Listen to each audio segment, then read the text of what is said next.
신경 전달 물질, 현재 확인된 신경 전달 물질은 50개가 넘는 화학 물질들 중에 최소한 7개는 행동을 조절하는 데 있어서 역할을 하는 것으로 알려졌다.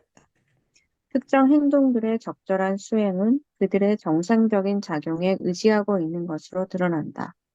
정신증과 정동적 상태들의 여러 가지 신경 전달 물질 체계들이 관여한다는 가설은 최근 많은 연구들의 주제였다. 현재는 도파민의 역할과 정신분열증과 연관에 초점이 맞춰져 있다. 중심적인 도파민 활동의 기능적 과잉이 있다는 가설과 또 다른 한편에는 도파민 수용 인자들이 증가되었다는 가설이 있다. 이런 가설들이 조사되고 있다는 것을 아는 것은 중요하지만 지금까지는 증명된 것은 없다. 현재는 정신분열증에 한해 숙소하게 생각되던 도파민에 관한 발견들이 지금은 일반적으로 기능적인 정신증 증후군들과 더 많은 연관이 되고 있다. 도파민의 비정상이 해당된다는 직접적인 증거는 없는 가운데 우리는 정신분열증의 생화학적 기초를 지금은 알 수 없다는 것은 명백하게 인식해야만 한다는 점이 지적되어 왔다. 요약하면 뇌의 좀 더 복잡한 그림들은 진화하고 있고 화학과 심리학의 완벽한 기능적 상관관계는 더 많은 개연성을 가지게 되었다. 중간 뉴런 체계의 수렴과 방출 활동은 지각, 기억 과정, 회상, 의사결정, 행동의 조직과 같은 복잡한 작용과 관련되어 있다. 원심성 뉴런의 방출은 피드백 과정을 거쳐서 고심성 뉴런의 방출을 자극한다. 이 체계의 외부 세계와 내적 신체 과정의 감각적 과정뿐만 아니라 피드백 과정들로부터 생산된 고심성 충동들이 퍼부어진다. 결론적으로 다루어야 할 감각 유입은 어마어마해질 수 있다. 중간 뉴런의 건강한 작용에는 이상적인 보통 정도의 감각 유입은 어린아이들의 성숙 과정을 가능케 한다. 다른 한편, 약하거나 강한 감각에 지속적으로 노출되는 것은 신경계에 부담이 된다. 이런 조건 하에서는 심리적 생존을 위협하는 상당한 자극들을 처리하는 데 다양한 방법들이 동원된다. 이런 방법들은 자극에 접근하기 또는 회피하기, 적절한 종류의 자극을 찾거나 창조하기, 자극에 대한 방어를 발달시키기 등이다. 여기서 중간 뉴런의 건강한 작용에는 이상적인 보통 정도의 감각 유입은 어린아이들이 성숙하는 과정을 가능하게 한다라고 얘기를 하고 있는데, 보통 정도의 감각 유입이 있는데 우리 감각 속에 지나치게 과소한 자극이 있는 경우, 또 어떤 경우는 자극이 지나친 경우, 이 두 가지가 다 문제될 수 있다는 아주 중요한 포인트로 보여요. 그래서 여기서 하고 있는 얘기가 약하거나 강한 감각에 지속적으로 노출되는 것은 신경계에 부담이 된다. 그러니까 이 참 어려운 얘기인데 보통의 것은 괜찮은데 지나치게 약하거나 자극의 양이 적거나 또 지나치게 자극의 양이 많은 상황이 계속될 때, 계속적으로 과소하거나 과다한 자극에 노출될 때 심리적 생존을 위협하는 상황이 일어날 수도 있다는 얘기예요. 그러니까 자극이 지나치게 없는 경우, 또 자극이 지나치게 많은 경우, 이게 지속적으로 이런 상황이 있게 되면 심리적 생존에 위협이 된다는 얘기예요. 그래서 이런 조건에서 심리적 생존을 위협하는 상당한 자극들을 처리하는 데 다양한 방법들이 동원되는데, 이러한 방법으로서 자극에 접근하기. 그러니까 자극이 없어도 문제고 자극이 너무 많아도 문제라는 이율배반적인 얘기죠. 적절한 자극이 필요한데, 그러니까 여기에서 굉장히 어려운 상황이에요. 자극이 적절한 자극, 이상적인 보통 정도의 어떤 자극이 필요한데, 자극이라고 해서 감각 유입이라고 얘기를 하고 있는데 에, 이러한 것이 잘 적합하지 않아서 지나치게 작거나 지나치게 많은 상황이 지속될 경우에 심리적인 생존의 위협이 오는 상황이 일어날 수 있기 때문에 이때 자극에 접근하기 또는 회피하기, 적절한 종류의 자극을 찾거나 창조하기. 자극에 대한 방어를 발달시키기 등의 방법이 동원됩니다. 네. 초기 삶에서 적절한 감각적 자극에 노출되는 것은 신경회로의 적절한 발달을 촉진한다. 중간 뉴런은 부심성 뉴런이 에너지를 실행 뉴런에게로 완전히 방출함으로 활성화되고 더 나아가 만족의 느낌을 만들어낸다. 부적절한 감각 자극, 중간 뉴런 체계가 조직화되지 못하고 완전히 방출하지 못하는 구심성 유입은 유기체 내에 긴장을 만든다. 실행 뉴런으로의 방출이 특징적으로 방해될 때 방출되지 못한 에너지들은 축적되고 중간 뉴런 체계를 흥분시킨다. 이러한 가부화를 다루는 방식이 생겨난다. 요약하면 과도한 자극, 부족한 자극, 유해한 자극은 원심성 방출의 지연을 유발한다. 에너지는 반복적인 방식으로 방출된다. 많은 설명되지 않는 미시적 사건들이 자극과 반응 사이에 개입한다. 그러나 이에 대해 보고된 관찰과 이론들이 행동에 대한 새로운 정보를 제공한다. 이와 관련된 몇 가지를 언급해보자.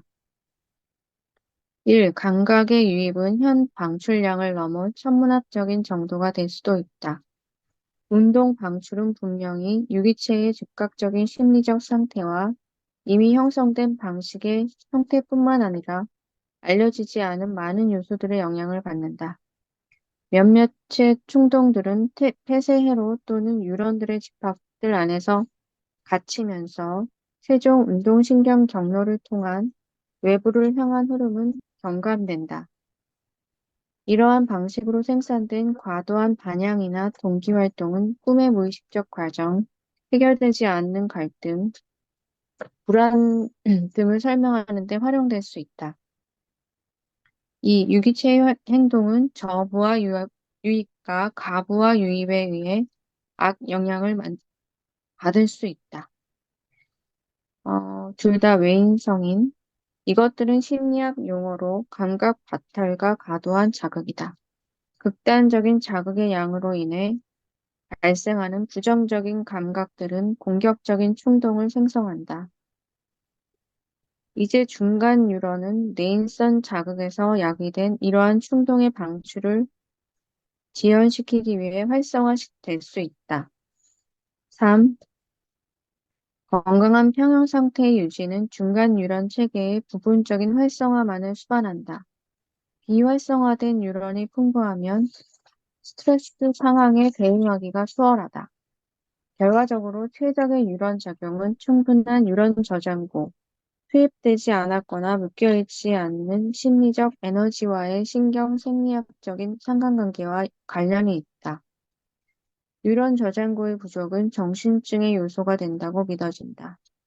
뉴런들의 과도한 고정된 고착과 병리적 패턴들, 그리고 특정 뉴런 체계의 과활성화나 또는 저활성화는 일반적으로 정신질환과 관련이 있다. 이런 식으로 가두어진 중간 뉴런의 고착된 방식과 뉴런 저장고의 고갈된 정도에 의해 그 다양한 형태들이 특징 지어질 수 있다. 이런 고갈이 각 장애의 형태에 따라 다른 방식을 따르며 증상이 고갈의 정도와 본질의 자료라고 할 수 있다. 모든 시민성 질환에서 중간 뉴런이 불균형적으로 많은 양의 방출을 방해하는 과정에 기여하는 것으로 보인다.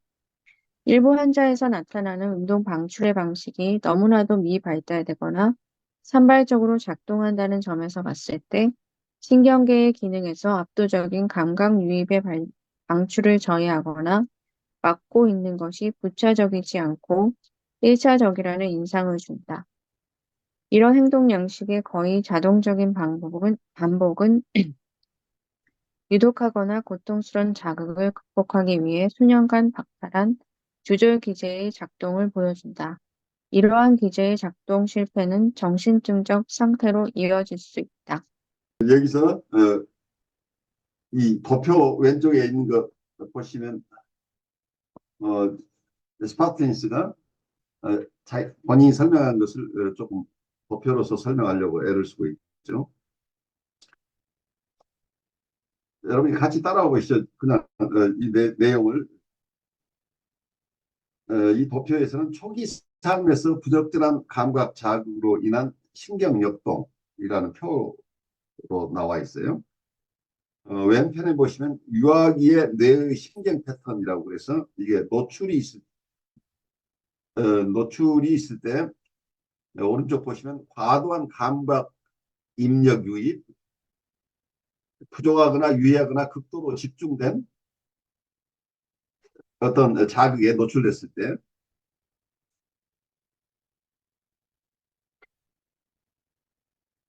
그래서 그 표에 그냥 오른쪽 상단에서부터 시작하면 과도한 감각 유입 그것은 부족하거나 유의하거나 극도로 집중된 이런 감각 입력 유입이 있는 경우에 오른쪽에 보시면 그 두 번째 줄에는 성숙을 가로막는 요인들.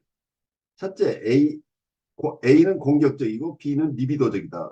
한 프로이드의 두 가지 에, 역동 이론을 여기서 사용하고 있죠. 하나는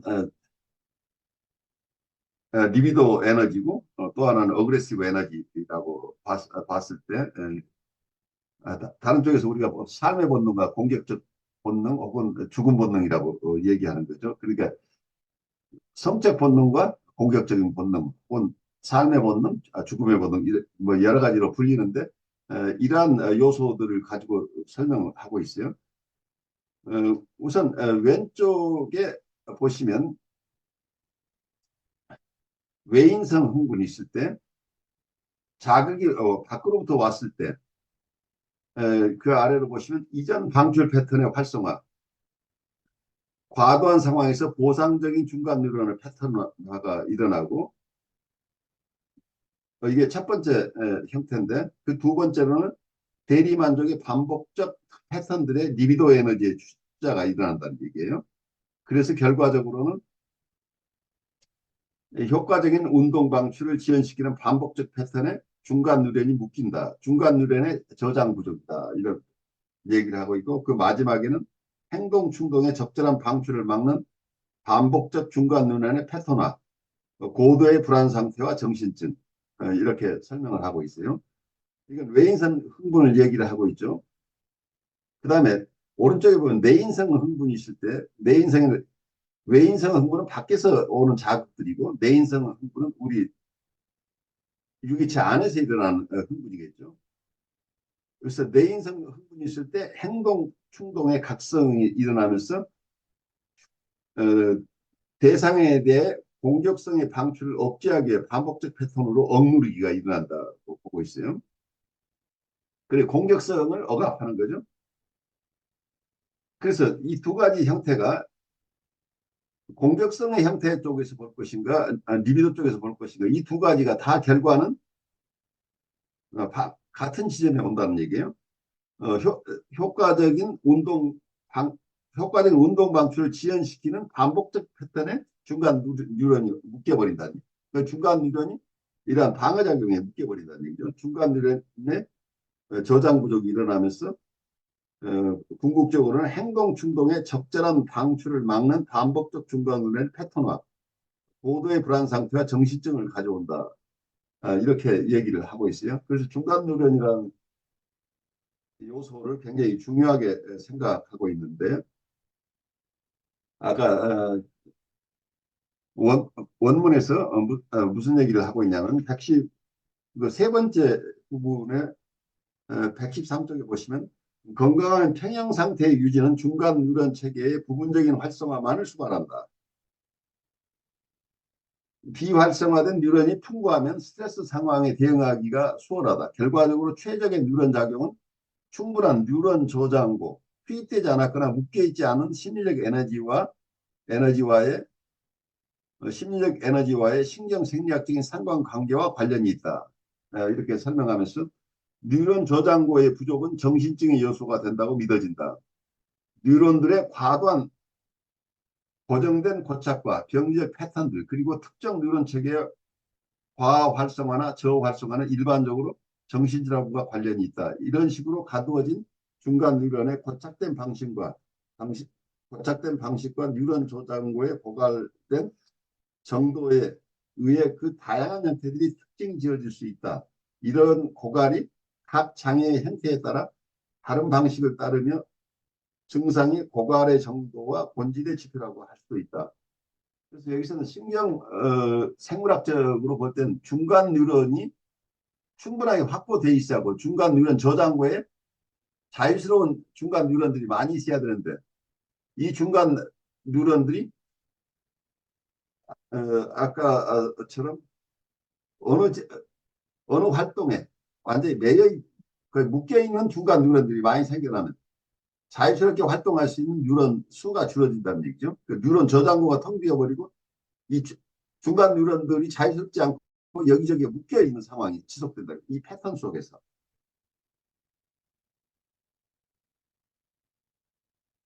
그 반복적인 어떤 행동 패턴의 뉴런들이 중간 뉴런이 다 사용되면서 중간 뉴런이 실제 자유스럽게 사용할 수 있는 자유스러운 뉴런들, 그 저장고에 있는 말하자면 이 뉴런이 중간 뉴런이 활동을 전부 잘 적정한 수준에서 제어할 수 있는 중간 뉴런 체계가 부분적인 전체를 사용하는 게 아니고 일부만 사용하면서 계속 저장고에 이 중간 뉴런이 있어서 언제나 필요할 때 중간 뉴런이 출동할 수 있어야 되는데 말하자면 예비군 역할을 하는데 중간 뉴런이 예비군들이 없이 다 어디에 묶여 있게 되면 이분들이 정신적인 활동에 지장을 가져온다. 정신 상태의 평형을 유지하기 어려워진다. 중간 뉴런들의 역할이 감소하면서 중간 뉴런이 어떤 방어 활동이나 이런 반복적인 패턴에 여기에 묶여버리면 실제 자유스럽게 사용될 수 있는 뉴런의 저장고에 있는 뉴런이 줄어든다. 이렇게 신경생물학적으로는 이해를 하고 있는 것으로 보여요. 이러한 과학적인 얘기들이 우리 실제 임상에서는 우리가 임상과 관련해서 우리는 이걸 어떻게 이해할 것인가 하는 얘기를 같이 한번 들여다보죠. 네, 임상적인 함의 이 학문간의 탐험은 인격의 설정에서 초기 삶의 경험의 영향에 대한 정신분석적 증거를 보충하기 위한 것만은 아니다.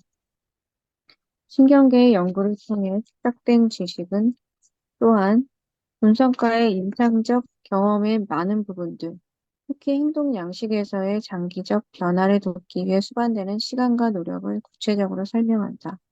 분석가가 변화에 함축된 신경학적 사건들을 인지할 때 변화에 대한 저항은 보다 잘 이해가 된다. 지적된 바와 같이 이러한 사건들은 적어도 7개, 어쩌면 그보다 더 많은 체계에서 진행되는 심오한 화학적 과정들이니 판명되었다. 이러한 현상이 제시하는 변화에 대한 방해물은 환자의 노력이 때로는 매우 중요하게 보일지라도 단순한 의지와 노력, 다시 말해서 자발적 활동을 조절하는 체계로 인해 크게 수정될 수 없다. 변화는 분석가에 의해 심리치료적 과정 안에서 일어나야만 한다. 우리에게 친숙한 분석적 개념인 전이치료는 특정 감각 유입이 중간 뉴런 체계를 자극하여 새로운 신경 경로를 작동시키는 것과 같다고 할 수 있다. 그러나 중간 뉴런들이 오래된 순환 경로들로부터 자유로워지지 않는 한 분석적 치료에서와 같이 환자가 분석가의 영향력에서 벗어날 때 오래된 경로는 아주 쉽게 재활성화된다. 뉴런을 자유롭게 하는 것은 새로운 보다 바람직한 경로를 활성화하도록 허용하는 것은 오래된 경로들의 방향 수정이다. 방향 수정은 이전에 사용되던 경로의 비활성화, 새로운 방식의 재활성화, 그리고 다른 경로의 활성화를 수반한다. 다양한 방법으로 진실성 있게 행동할 수 있는 자유는 상당한 감각 유입의 변동에 대처하기 위한 충분한 공급의 중간 유런이 있고 계획적으로 결정을 할 수 있으며 당면한 상황에서 적절하게 행동할 수 있다는 것을 의미한다.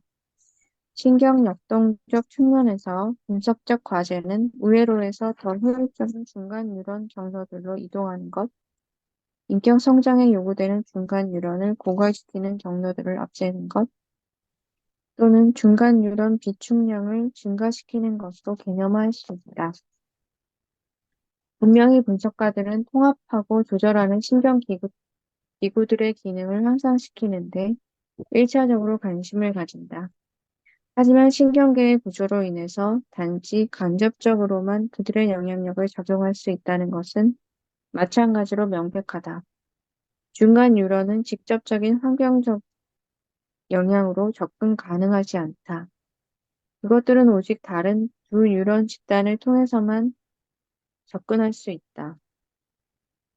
행동의 변화는 감각과 운동 뉴런들의 특정한 결합 사이에 새로운 연결들이 형성될 때 시작된다. 그리고 이 감각과 운동 뉴런들은 과거의 병리적인 경험들의 산물이었던 새로운 패턴들로부터 해방되어야 한다. 중요한 삶의 경험과 연관된 감정들이 분석적 관계에서 다시 깨어나면서 전이 행동은 그 경험에 대한 반응으로 형성된 특정한 중간 뉴런 조직이 활성화되었다는 것을 알려준다. 이는 본래 생겨난 경로를 비활성화하고 다른 경로를 여는 기회를 제공한다. 즉, 보다 성숙한 행동 패턴으로 표현될 수 있는 중간 뉴런 조직과 함께 재창조된 정서적 상태를 연결시키는 것이다.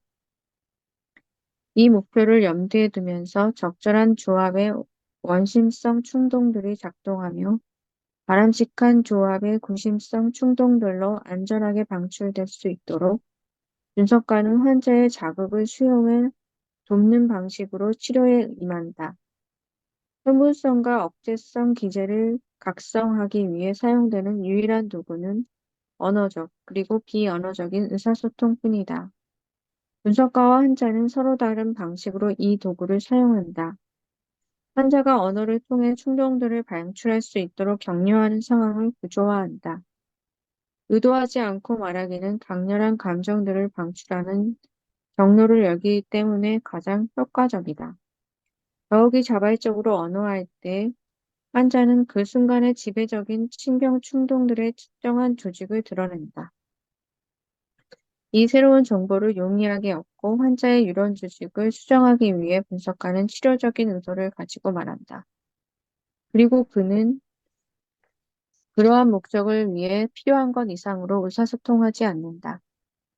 방출의 우회적인 경로들을 비활성화하고 새로운 경로들을 활성화하는 것 이외에 언어 기구를 통한 정신적 에너지의 방출은 피드백을 통해 수용기 시스템에 영향을 준다. 심리치료 안에서 작동하는 다른 종류의 피드백도 있지만 청각적인 피드백은 중요한 공헌을 한다. 단지 자신이 말하는 것을 듣는 것만으로도 환자의 감각들은 자극을 받고 따라서 원심성 충동들을 흥분시키고 중간 뉴런 체계 내의 감각들과 생각들을 환기시키고 구심성 충동들을 활성화한다. 이 유런 활동의 순서는 계속하여 갱신되도록 환자 자신의 언어화로부터 오는 피드백과 분석가의 보충적 의사소통의 작업들에 의해 작된다. 세 집단의 뉴런들을 연결하는 것에 의해 언어는 치료적 영향에 접근 가능한 중간 뉴런의 패턴들을 만든다. 더욱이 구어는 원심성 충동들이 발산되는 운동 활동의 형태이고 이 발산은 중간 뉴런의 계속되는 방출을 통해 조직화된 행동을 수정하는 데 결정적이다. 그런 이유로 분석가는 언어기구를 통해 정신적 에너지의 방출을 조직화하기 위해 지속적으로 작업한다.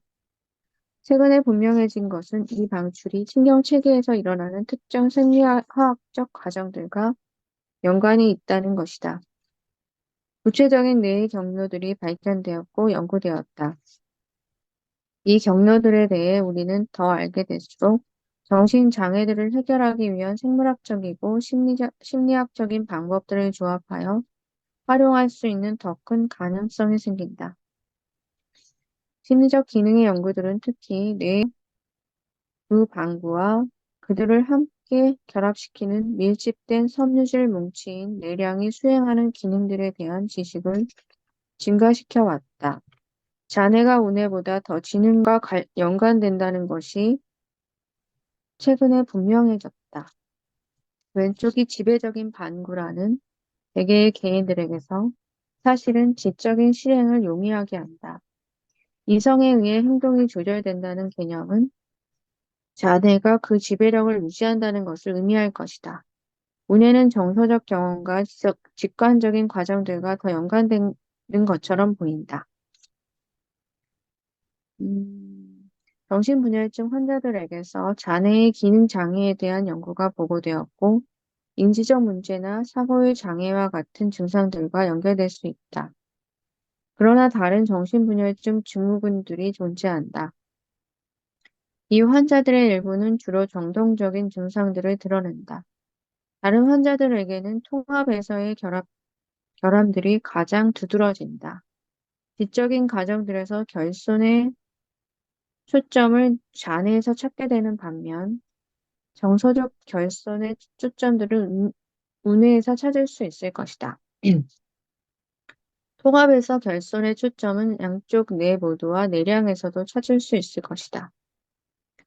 이 맥락에서 정신분석은 기능적으로 고립되고 특화된 뇌의 방구들을 언어적 의사소통을 통해 자신을 표현하고 통합된 방식으로 함께 작업하는 것이 가능하도록 만드는 과정으로 볼 수 있다. 이런 개념은 최근의 신경생리학 연구들과 모던 정신분석의 원칙들과 일치되는 것으로 보인다. 정신분열증적 정신적 근저에 있는 심리학적이고 생물학적인 과정들 사이의 관계에 대한 점증하는 이해는 정신증 환자들뿐만 아니라 전 정신증과 후 정신증 환자들의 회복을 가능하게 할 것이다.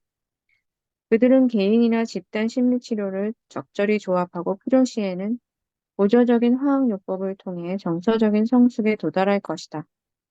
그러나 가능한 한 빨리 화학요법을 줄이고 결국 중단하는 것이 바람직하다. 일단 실패했던 기본 신경 전달 물질 기제들이 수정되면 치료의 궁극적인 목적은 이러한 개인들이 자신의 신체의 화학적 그리고 물리적 자산을 활용하여 독립적으로 기능할 수 있도록 돕는 것이다. 저희는 이런 신경생물학자가 아니기 때문에 저희가 잘 이해할 수 없는 내용이지만 이 얘기 속에서 우리가 임상적으로 우리가 하는 작업들을 신경생리학적인 측면에서 설명해내고 있기 때문에 이 두 가지가 상충되지 않고 우리가 하는 정신분석 활동이나 여러분들 상담 활동이 이런 신경생물학적 혹은 화학적 물리적인 어떤 이해와 서로 연결돼서 이해된다면 좀 더 폭넓게 내담자를 볼 수 있을 것이다 하는 얘기를 하고 있죠. 여기에 118쪽의 부분을 제가 조금 같이 보면은 그 세 번째 줄에 방출의 우회적인 경로들을 비활성화하고 새로운 경로들을 활성화하는 것 이외에 언어 기구를 통한 정신적 에너지의 방출은 피드백을 통해 수용기 시스템에 영향을 준다. 심리치료 안에서 작동하는 다른 종류의 피드백도 있지만 청각적인 피드백은 중요한 공헌을 한다. 단지 자신이 말하는 것을 듣는 것만으로도 환자의 감각들은 자극을 받고 따라서 원심성 충동들을 흥분시키고 중간 뉴런 체계 내 감각들과 생각들을 환기시키고 구심성 충동들을 활성화한다. 이런 얘기를 하고 있죠, 우선.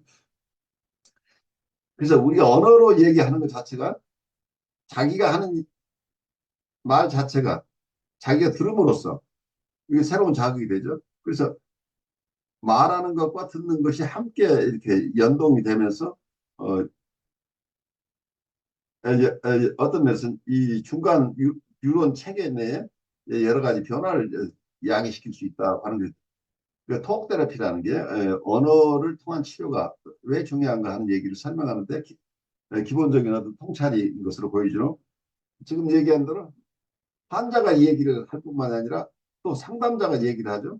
그러니까 여기서는 자극들이 환자의 언어 표현에 의한 자극과 상담자의 언어 표현에 의한 자극이 동시에 내담자가 듣는 활동을 자극하는 거죠. 그래서 이런 것들이 굉장히 중요한 역할을 한다. 근데 정교하게 어떤 얘기가 어떻게 신경 회로를 어떤 방식으로 조절해낼 수 있는가 한 것까지 우리가 정밀하게 이해할 수는 없기 때문에 큰 그림에서는 우리가 이해가 되지만 구체적으로 어떤 언어가 어떤 결과를 가져왔다고 과학적으로 입증하기는 굉장히 어렵죠. 신경생물학적으로도 어떤 약이 정확하게 이분이 가지고 있는 심리 체계 내에 어떤 중간 뉴런의 활동이나 혹은 신경 회로에 어떤 변화를 가져올 것인지를 정밀하게 이해해서 약물을 투여하거나 하는 것까지 우리가 발달되어 있지는 않기 때문에 이러한 큰 통찰들이 우리에게 도움이 되기는 하지만 구체적인 임상이나 의료 현장에서 이러한 통찰을 바로 사용하기는 굉장히 어려운 것으로 보여요. 그래서 원리적으로 이해하는 것은 중요하다 이렇게 생각이 돼요. 김동환 선생님 반갑습니다. 네, 반갑습니다. 우리 김동환 선생님이 산티아고 지금 순례길에서 돌아오셨어요. 네. 돌아와서 이제 동료들의 인사 좀 잠깐 나눠주시죠. 아, 네. 이번에 한 달 조금 더 걸었는데, 산티아고 순례길 중에 이제 남쪽에서 출발하는 길, 은의 길, 은혜 길이라고 하는데, 세비야에서 출발해서 한 반쯤 걷고 되돌아왔습니다. 와, 대단한 일을 하셨네요. 남쪽에서 출발하시는 게. 네.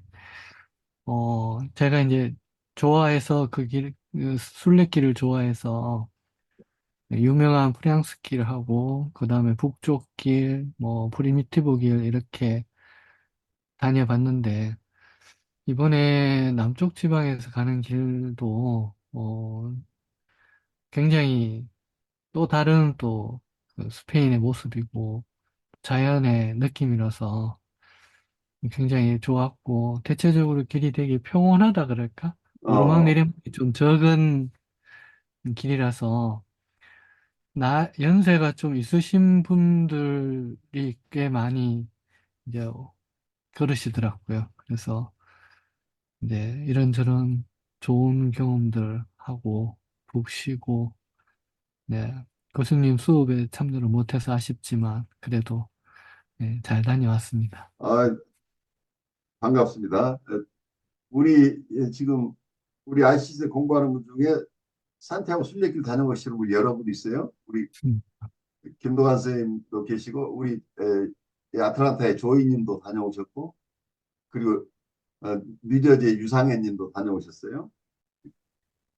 그리고 한국의 김혜진 선생님도 다녀오셨어요. 그러니까 여러분이 있어서 전번에 어느 분이 그러시더라고. 우리 ICC에서 같이 그룹을 한번 만들어서 가면 어떻겠냐고 이런 농담도 나왔는데 그러면 한국에서 추진하시는 분, 미국에서 추진하시는 분 이래 해가지고 짧게라도 이래 한번 같이 가는 것도 방법이겠다. 그래서 여러분들이 각자 생각해서 좋은 아이디어 있으면 추진해도 좋겠어요. 어, 얼굴이 많이 각지셨어요. 헬스케지신 것 같고, 좋아 보이세요. 조금 타신 것 같기도 하고, 부럽기도 하고, 와, 나도 갈 수 있을까? 뭐 이런 생각하고 있었어요, 들으면서. 어, 김도환 선생님 뭐 붙잡고 가면 어디든 다닐 수 있어요. 지금 스페인을 전국을 누비고 다니고 계십니까? 이번에는 영적 각성이 돼서 돌아오신 것 같아요. 얼굴이 전혀 달라졌는데. 아, 뭐, 그건 제가 잘은 모르겠지만, 저기, 원래 저는 이제 종교적인 목적 없이 그냥 하이킹 걷는 걸 좋아해서 예. 자연 경치고 걷는 걸 좋아하면 이제 좀 시간이 지나면 몸이 좀 정화가 되는 느낌이 참 좋아가지고 그러고 뭔가 좀 일상에서 좀 내려놓을 수 있는 또 환경이 되니까 또 자연스럽게 좀 스톱할 수 있는 그런 시간이라서 좋아서 가는데 점점 가면 갈수록 특히 이번에는 더 강하게 성당이 참 가고 싶다라는 생각이 많이 들었고요. 네. 그러셨군요. 예. 그래서 예전에는 그냥 이렇게 신부님들이나 그, 이렇게 밥도 해주시고, 이렇게 재워도 주는 그런 곳에서 자면 좀 미안해서라도 그냥 미사에 참석하고 그랬었는데, 이번에는, 어, 제가 이제 가고 싶다는 마음이 막 어, 생기더라고요. 어. 그래서 일부러 안 가도 되는데, 동네 성당에 가서, 그게 그냥 이렇게 있는 것만으로도 너무 좋은 거예요. 네. 그 분위기가 전혀 다른 분위기죠. 네. 그래서, 네, 그런 면이 좀 예전과는 달라진 것 같다라는 생각이 들었습니다. 귀한 체험을 하셨네. 또 불교식을 해요. 발심을 하고 오신 것 같은데. 초발심을 하고 오셔서 그런지 얼굴이 전혀 달라졌어요. 옛날보다. 네, 예, 수염이 나셔가지고 좀 다르게 보이는 것 같긴 해요. 얼굴도 밝아지신 것 같고. 네, 이렇게 예, 감사합니다. 성, 부럽습니다. 성스러운 여행을 하고 돌아오셨으니까 아무래도 호울리에 대해서 오신 거겠죠. 아, 네, 예, 부럽습니다, 선생님. 예, 건강하게 돌아오셔서 반갑습니다. 네, 감사합니다. 네, 예, 지금 118페이지 잠깐 교수님 말씀하시는 거 들을 때 예, 예, 자신이 말하는 것을 듣는 것만으로도 환자의 감각들은 자극을 받고 해서 예. 대상이 말하는 것을 듣는 것도 있지만 자기 자신이 말하면서 청각을 통해서 자기의 말소리가 들리잖아요. 그렇죠. 예, 그것도 같이 포함되어 있는 거겠죠? 그거가 굉장히 중요한 것일 거예요. 자기 말을 하는 것을 자기가 듣는 거. 그래서, 어, 이러한 심리 치료 측면뿐만 아니고, 저는 공부하는 방법으로도 그거 굉장히 중요하다고 봐요. 소리내어 읽는 것. 그래서 옛날에 서당에서는 항상 제가 어린 시절에 우리 마을에도 서당이 있었는데, 서당에서 글을 가르칠 때 다 메모라이즈 시켜요. 다 외워서 그 소리를 크게 낭낭하게 합성을 해요. 그 읽는 것도 다 그 곡조가 있어가지고 그 천자문을 읽으면 천자문을 하늘천 따지 누루항 뭐 이런 얘기를 쭉 하면 다른 사람이 들으면 무슨 음악 하는 것처럼 들리는데 그런 곡조가 있게 이렇게 그 글들을 읽으면서 그 노래하는 것처럼 옛날엔 공부들을 했어요. 그러니까 아마 불가에도 그런 게 지금 굉장히 많이 남아 있을 거예요. 아마 김다 선생님이 잘 좀 설명해 주시면 좋겠는데 불가에서 경전들을 어떻게 활용하시는지가 서양 전통하고는 조금 많이 다르지 않을까 싶은데 제가 어린 시절에 그 한문 공부하시는 분들 들으면 그 어조랄지 이런 것이 그냥 눈으로 보는 것뿐이 아니고 귀로 듣고 말하는 거가 굉장히 중요한 역할을 했던 것으로 보여요. 그래서 사람들이 다 자기 공부한 거 다 메모라이즈 하고 있어서 항상 그 언어가 튀어나올 수 있도록 이렇게 돼 있었어요. 그래서 하나 공부하신 분들이 하나 공부하신 분이나 불교의 경전들이 대부분 한문으로 돼 있으니까 그분들은 그냥 일상 영어 속에 옛날 공부한 것들 계속 튀어나올 수 있는 게 이런 말하기와 듣기가 공부 과정 속에서 함께 있었기 때문에 가능하지 않은가 싶어요. 그래서 우리 뇌 활동에 어떤 굉장히 중요한 역할을 하는 게 이런 피드백 시스템이 아닌가 싶어요. 말하고 듣고 하는 거. 그게 적절하게 어떤 교육에서도 활용되고 그리고 우리 심리치료나 정신분석에서도 그런 부분들이 잘 활용되고 있지 않은가 싶은데 우리 김도환 선생님이 불가 쪽에서는 이제 그게 어떻게 활용되고 있는지 조금 설명해 주시면 좋겠어요.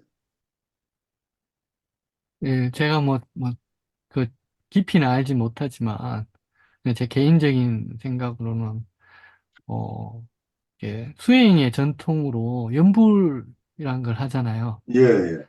예, 저는 이제 잘 몰랐을 때는 저걸 알아듣지도 못하는 말을 저걸 저렇게 계속 하는 게 무슨 의미가 있나 이런 생각을 했었는데, 그 자체 에너지가 있는 것 같고, 뭔가 이렇게 말로 표현할 때 울리지 않으면 이렇게 음성으로 내지 못하기 때문에 그 울림이란 게 좀, 어, 깊은 상태를 들어가게 하는데 굉장히 중요한 환경이 되는 것 같더라고요. 그래서 이번에 성당에서도 뭐가 좋았냐면, 신부님이 이렇게 중간중간에 노래를 하시더라고요. 네. 근데 그게 저는 되게 좋았어요. 좋았고, 모든 종교적 전통 안에 그런, 음성으로 이렇게 울리게 하는 그런 전통이 굉장히 다 같이 있는 걸로 봐서 굉장히 중요한 통로인 것 같고, 저도 이렇게 수행을 하다 보면 예전에는 이미지가 영향을 좀 많이 받았는데, 어느 순간부터는 그 이미지와 함께 들리는 소리가 훨씬 더 깊이 있게 들어가게 하더라고요. 그렇죠. 그래서 네. 그게 더 깊은 체험을 하는 것 같더라고요. 청각적인 체험이 어떤 경우에는 훨씬 더 깊이 있게 왜냐하면 이렇게 진동이 느껴지는 그것과 함께 하기 그렇죠. 때문에 그 예, 피지컬하게 느껴지는 부분이 있잖아요. 예. 실제 진동이. 음. 그래서 아마 상담에서 지금 이렇게 생각해 보니까 상담자가 얘기하는 것도 마찬가지고 단순히 그 의미 전달이 아니라 내담자가 얘기할 때도 이렇게 자신의 울림을 느끼면서 할 때 훨씬 더 그걸 또 진솔하게 하는 계기가 되지 않을까 이런 생각이 들었습니다. 그래요. 그래서 자유현상이라고 하는 게 굉장히 중요하죠. 그 정신분석에서 자유현상이라고 하는 게 어떤 그냥 스스로 이런저런 얘기를 하는 것 자체가 자기가 얘기하면서 자기가 더 들으면서 이게 피드백이 자연스럽게 일어나죠. 그래서 가급적이면 내담자가 하는 얘기를 존중해야 되는 이유가 자기 스스로 안에서 이게 활동이 일어나야지 상담자가 개입이 너무 많게 되면 내담자의 자유현상이 방해가 될 가능성이 굉장히 높죠. 그래서 스스로 치유의 과정을 가야 되는데 외부에서 치유하려고 하는 것 자체가 일정한 부분에 도움이 되긴 하지만 궁극적인 치료가 안 된다는 얘기죠. 그렇게 되면 자기 그 시스템 안에서 이게 치유 과정이 일어나고 어떤 면에서 자기 안에서의 통찰이 일어나고 자기 안에서 그러니까 체험이라고 하는 부분에서는 자기가 언어로 표현하고 자기가 듣고 그런 에너지 방출이라는 측면에서 과학적으로 볼 뿐만이 아니고 자연스러운 어떤 회상이나 혹은 연상을 통해서 자기가 하는 얘기 속에서 정서가 표현되기도 하지만 그 과정 속에서 자기 스스로 통찰이 온다고 하는 부분이 같이 있죠. 그러니까 정서와 어떤 지적인 활동을 분리해낼 수 없다고 봐요, 저는. 항상 이게 같이 있기 때문에 이 두 가지가 동시에 작용을 하는 이런 과정을 우리가 굉장히 중요하게 생각해야 된다. 그러니까 상담자 중심의 상담의 한계가 이제 이런 부분 같아요. 그 내담자 스스로 안에서 치유 과정이 생겨나고 것이 계속해서 워킹 트루가 일어나야 그 내담자 스스로 결국은 자립할 수 있는 거죠. 그러니까 다른 사람이 도와주는 것이 하나의 길잡이는 되지만 궁극적인 통찰은 자기 스스로 안에서 일어나요. 그러니까 그게 체화돼야 되기 때문에 자기 스스로 말하고 듣고 그리고 거기에 통찰이 같이 있어야 되니까 그런 점에서 정신분석에서는 그런 부분이 굉장히 중요하게 작용하고 있지 않나 싶어요. 근데 우리가 이제 그런 부분을 잘 이해하지 못하고 있는 것 같아요. 그 성당에서 아마 그레고리안 성가 들으실 기회가 있으면 굉장히 전통적인 어떤 그런 성가들 그 성당 분위기를 압도하는 그런 음악 전통들이 있어요. 그래서 단순히 그냥 성경을 읽는 것하고는 다르게 이게 음악적인 요소가 가미되면서 사람들을 터치하는 게 굉장히 깊어지죠.